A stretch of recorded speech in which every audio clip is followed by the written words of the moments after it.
Hey everybody, welcome to the Addiction Unlimited podcast, where you get to learn everything you want to know about addiction and recovery. I'm your host, Angela Pugh, co-founder of Kansas City Recovery, life coach, and recovering alcoholic. To learn more about me, you can listen to episode 0 on your podcast app or find us on the web at addictionunlimited.com. So, how can you navigate the holiday parties and events with less stress and without taking a drink when it feels like everything revolves around alcohol? That's exactly what I'm going to tell you in this episode. It seems like some people breeze through the holidays so easily, and maybe you sit there struggling and you're trying your hardest, or you hear all these success stories about people staying sober, but you're not getting the same results in your own life. By the end of this podcast, you're going to have answers to all those questions, and you'll finally have some clarity on how to break through this struggle. You know that saying that the definition of insanity is doing the same thing over and over again, expecting a different result? Well, it's not wrong. If you continue doing the same things over and over again, you're going to continue getting the same result over and over again. This is why you sometimes have a little success in your sobriety only to fall back into the same old patterns and same cycles. So I'm taking this to the next level today too, and I'm giving you a step-by-step process in a way that you can actually apply it, not more of the same stuff that comes up in a Google search over and over again. I'm here to give you the tools you need to get the results you want.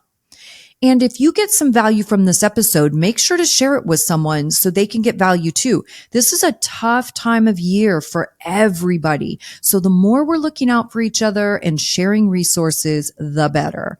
In fact, you could use a buddy in this process that I'm going to lay out for you. So be thinking about someone you know and love that you can partner up with to use this plan and have your best sober holiday season ever. Okay, let's start with the benefits of being alcohol-free. I feel like I probably don't need to talk about this in too much detail. I think we're all pretty aware of the benefits of being alcohol-free. But number one, no hangovers, right? Hangovers are the worst. And I don't care how long you've been sober. For me, I will never forget hangovers and how bad they feel. So number one benefit of being alcohol-free, no hangovers. Number two, how about not doing anything embarrassing? You know exactly what I'm talking about. How many times do you wake up the next morning and you're like, oh shit, what did I say? Did I really do that? Or how bad was that fight with my person? Do I need to apologize? What happened? Like you just lose all control of yourself when you're drinking or using drugs, obviously, any of those. You just lose all control. And that is an awful, awful feeling the next day. The last one is you get to feel proud of yourself. None of us has ever woken up the next morning and thought, oh, wow, I really wish I would have drank last night. That would have been cool, right? Nobody thinks that.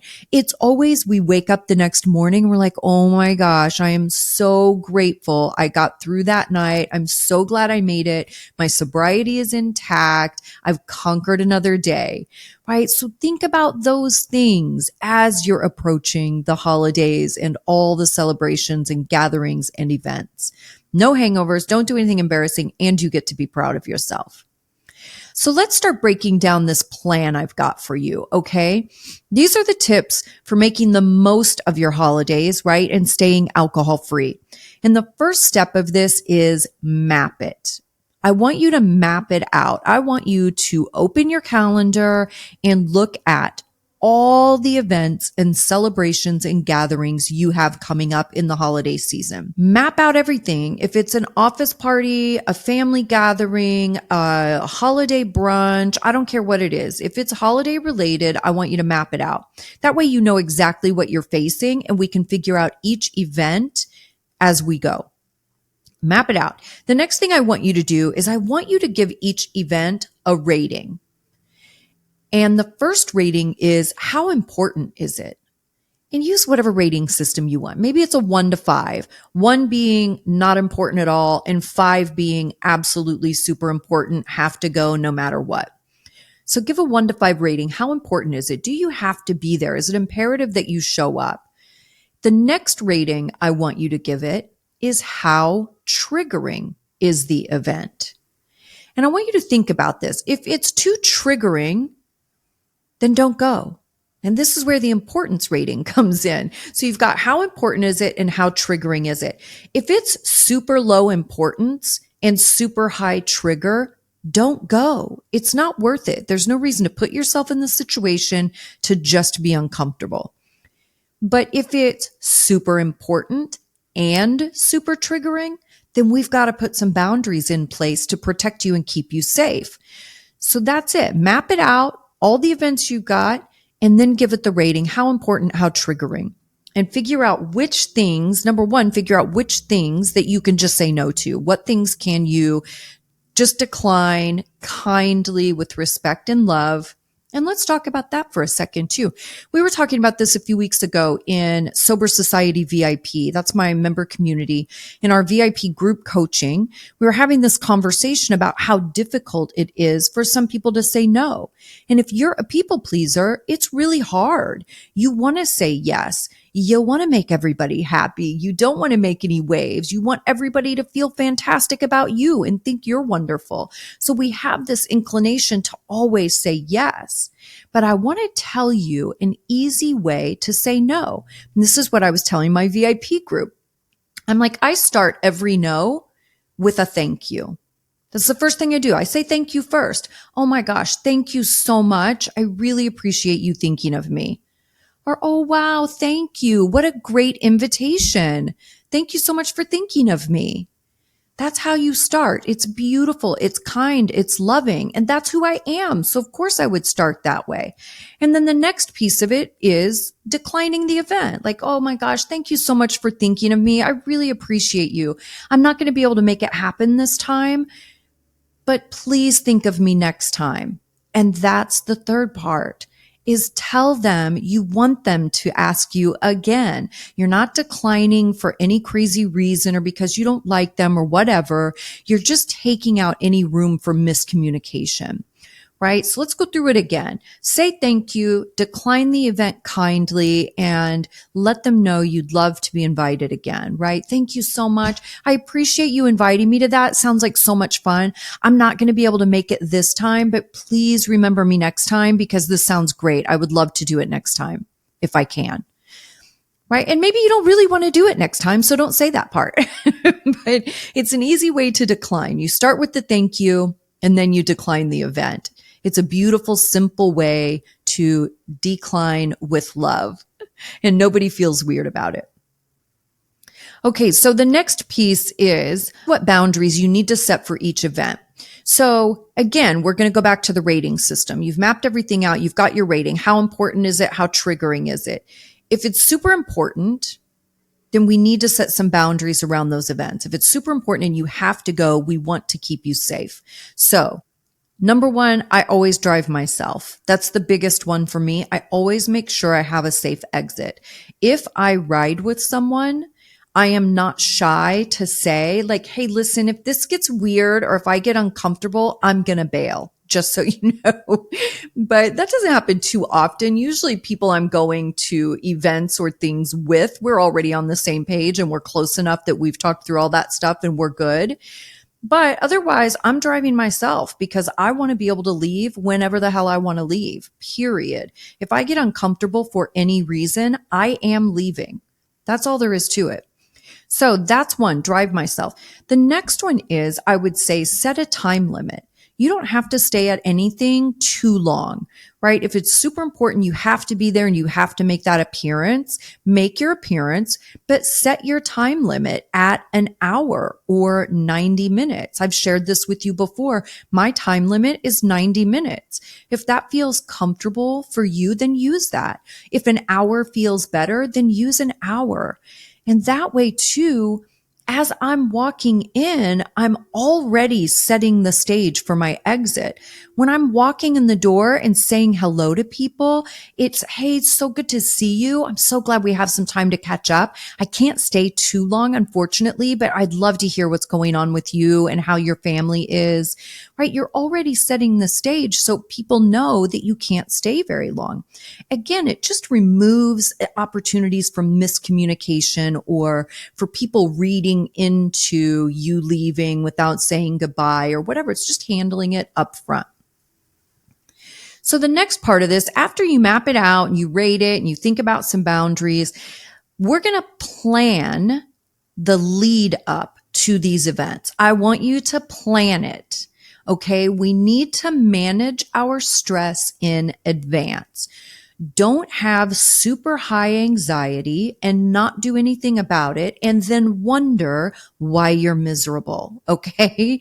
Bring your anxiety down. Manage your stress throughout your day so your baseline is lower before you go in to these events. And there are a million ways to manage your stress and anxiety. I mean, take a little quiet time. You know the big ones. Breathing deep belly breaths, one of the best ways to bring your anxiety down. Meditation works every time. Journaling works every time. I'll tell you another one, laughter. Like watch some comedy, do something fun or funny with your family where you're laughing. That is such a great stress reliever. If you know you're going to an event that night and you're already kind of stressed out about it and you're uncomfortable about how it's going to go, don't let your day go with your anxiety just going higher and higher and higher with every hour. You have to do some things to bring that baseline anxiety down so you're not maxed out when you walk in. If you're maxed out when you walk in the door, you're going to lose that battle. So manage your stress throughout your day before you're going in. And since you have your paper out, mapping it, writing down all your events, then write out how you're going to manage your stress next to each one of those that you need to. The next one again is setting the boundaries. Do not stay with people who stress you out. Stay a shorter period of time. Drive yourself. If you can, have a safe person with you, right? Take another sober person, or maybe you have your partner. Let your partner know, like, hey, listen, this is a 4 on the trigger scale. So I'm going to be a little bit uncomfortable. I've done my stuff today. I feel pretty good going in. I've managed my stress throughout the day, but I'm just letting you know 60 minutes is probably going to be my max.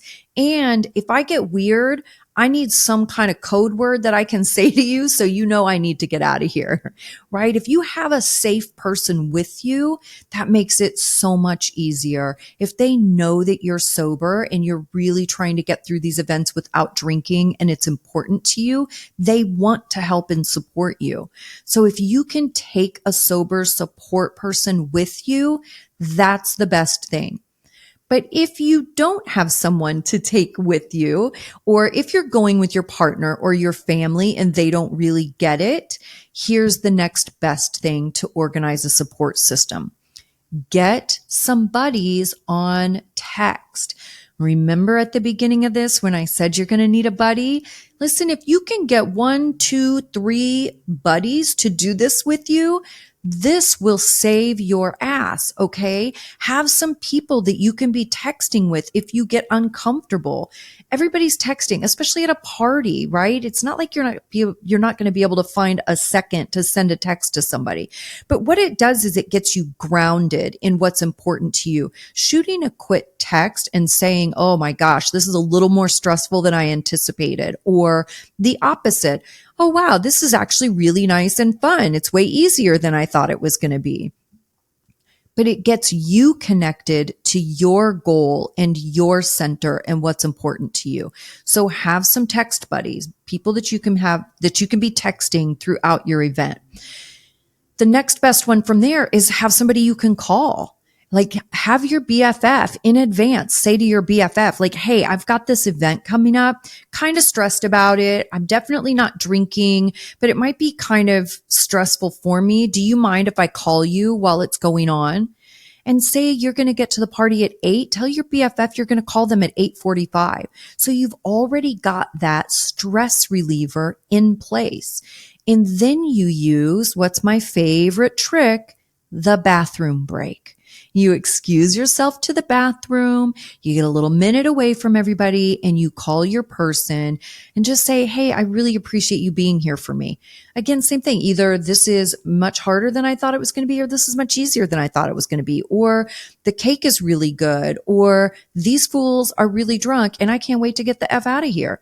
I don't care what you say to your person. It's just good to have them so that you have that stress reliever already in place. You have it to keep you focused and you have it to look forward to. The other thing you can do is Facebook check-ins. If you're in my Facebook group or one of the other hundreds of sobriety Facebook groups, jump in there and check in.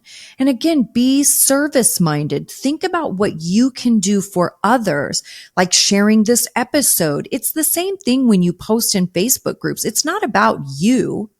It's about what you're providing for the other people in the group. If you're struggling and you go in one of the Facebook groups and you put, I'm at a holiday event and I'm really struggling, people are going to really appreciate that authenticity because they're going through the same thing. And if you can post, hey, this is a little bit harder than I thought it was going to be, but I'm getting through, I'm alcohol free and I'm leaving in 5 minutes. They're going to celebrate that victory with you too. And it's also going to give them a little boost of inspiration and motivation. So jump in one of the Facebook groups and do a check-in. Give some inspiration to other people instead of treating those groups like everything's about what you get from it, what you can take from it. Or don't be the person that's in the Facebook groups and you post once a year for your sober celebration because you want everybody to celebrate you. That's not being service minded. Post. Give of yourself, share your story, share your struggles, share your victories. This is how we support each other. So jump in a Facebook group and check in there. Those are all great ways to support yourself and protect your sobriety. Okay, let's talk about once you're there, once you are at the event. Now, some of these are easier if like it's a family thing or something, probably not so easy if you're at a restaurant or something like that. But if you're at somebody's house, a family member or an office party, if it's at your office building, like bring your own drinks.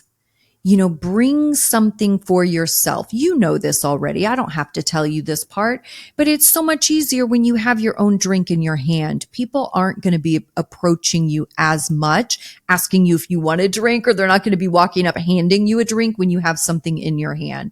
So bring your own drink to have in your hand and do that however it makes you comfortable. I definitely have friends that like certain canned water because it's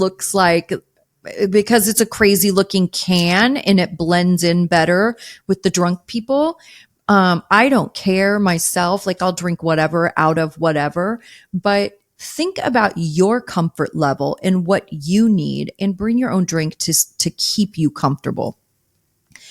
Now, something I love if you're at a house, right? If you're at a family event or something like that, I love to bring some fun mixtures like flavored soda waters and Crystal Light flavors and different mixtures like that. Very simple stuff, maybe some fruits, like I'll chop up some oranges and lemons and limes and cherries. And I like to get my nieces and nephews involved in the process, right? It's so much fun. They love it, but it's like we're making our own drinks and having fun like that. And we can share it. I know so many people, when you're a drinker as a parent, like the kids know, like, don't touch mommy's cup or whatever. I hear my clients talk about this stuff.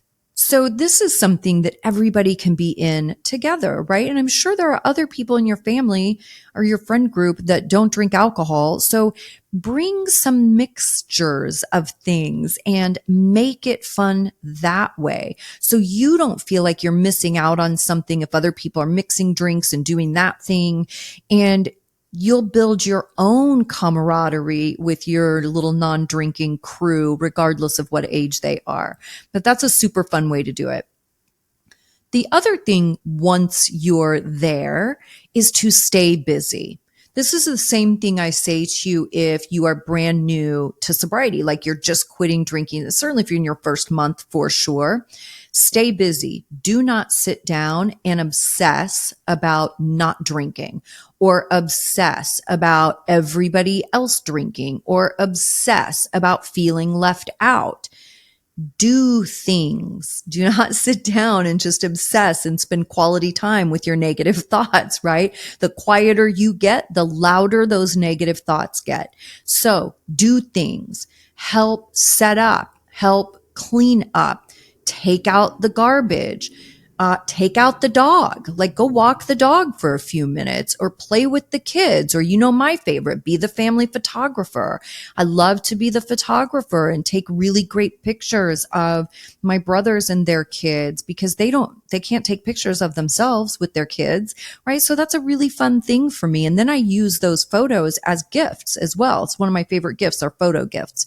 So be the photographer, but stay busy. Don't just sit around and be mad or put all your energy into feeling left out or feeling awkward or uncomfortable. Like, get busy and do some things. Again, be service minded. Figure out how you can help whatever's happening. Holidays are busy. There's a million things going on. Figure out how you can be helpful. Just don't sit down and get too still. The last thing, once you're there, is again, managing your stress and anxiety. Take some breaks, right? Take some deep breaths. Use my favorite bathroom break again. There's no situation, I don't think, on the planet that you can't excuse yourself to the restroom. That's why it's my favorite, because you can do it anytime, anywhere, in any situation. So make sure you're taking regular breaks. Go outside, go to the restroom, connect with your support system, send those texts I was telling you about, or take some deep belly breaths, check in the Facebook group, whatever you need to do to bring your anxiety and stress down. You have to make a conscious effort to keep your anxiety in check, especially when you're in a high stress situation. Okay. Now, the last one I want to talk about is visualizing the after. I want you to think about the next day and how amazing it's going to be, and how incredible you're going to feel, and how proud of yourself you're going to be when you don't drink. When you wake up and your sobriety is intact and you won that battle and you're still alcohol free, think about how incredible that's going to feel. And plan something fun for the morning after your event. Plan a favorite something, right? Your favorite yoga class or some other workout. Plan coffee with a friend, or a walk with your partner, or go to a recovery meeting and let everybody know you stayed sober through a really tough situation. But plan something where you can celebrate your victory and be so grateful that you got to wake up without a hangover. Think that through. Think about every minute of it and plan something that next morning, because that's more apt to help you stay sober that night, because like, oh, well, I'm having coffee with my BFF tomorrow, so I don't want to be icky for that. They know I'm sober and I want to stay on track. Also, feel that gratitude, right? Have a moment to really feel what that gratitude is going to feel like when you stick to your decision and you stay strong in your commitment and don't drink. The gratitude we wake up with, especially after a hard situation, it is priceless. So think about all those great things. Also, make an early morning check-in in your favorite online community, wherever that is. Again, to share with others how you struggled, how you got through it. Social media isn't just to celebrate you or get people to celebrate you. Share yourself. Let everybody celebrate and give some inspiration and motivation. Show up for others and share how you're getting through all of this stuff. Okay, visualize the after. Okay, let's recap these really quickly. This is a fantastic plan that is going to help you make it through all of these tough moments through this holiday season. I know it feels like everything revolves around drinking, and I want you to stay safe and I want you to stay true to your commitment so you can feel good and accomplished. And, we do dry January boot camp every January too. So I'd love for you to show up for that. We're going to have announcements coming out about that here in the next week or so. So if you're not in my Facebook group, get over there because that's where we'll start with announcements to my email list and in my Facebook group. Okay, so let's go over this plan one last time, and then I'm going to let you get on with your life. Okay. Number one, map it out. Write it down. Look over your calendar, all the events you have, and write them all down. Give them a rating. How important is the event and how triggering is the event? If the event is not that important, say no. Don't even go, right? Don't RSVP, don't anything. If it is something that you need to decline, we talked about the best way to say no. That's for all my people pleasers out there. I love you guys. You've got to learn to say no, okay? And then list what boundaries you need to set for each situation. Do you need to set a time limit? Do you need to drive yourself? What does that look like? Then plan it out. How are you going to manage your stress? Now you've mapped it so you know exactly what days the events are falling on. So those are the days that you have to plan it. Plan how you're going to manage your stress throughout the day. What are the things you're going to do to consistently bring your stress and anxiety level down? Because it's naturally going to be going up. Anything we do that's a little bit uncomfortable, our anxiety is going up throughout the day, the whole time, right? So we want to keep the baseline as low as possible. So plan it. You've got your list of events. You know exactly what days they are. So plan out what you're going to do to keep your anxiety down. Deep belly breaths, meditation, journaling, laughing, go for a walk, any kind of exercise will help you. Laughing is my favorite. Watch some funny stuff, listen to some funny stuff throughout your day. Do those things to bring your stress and anxiety down. Then set your boundaries, right? Don't hang out with people that stress you out. Stay for a shorter period of time. Again, drive yourself. Those are the boundaries.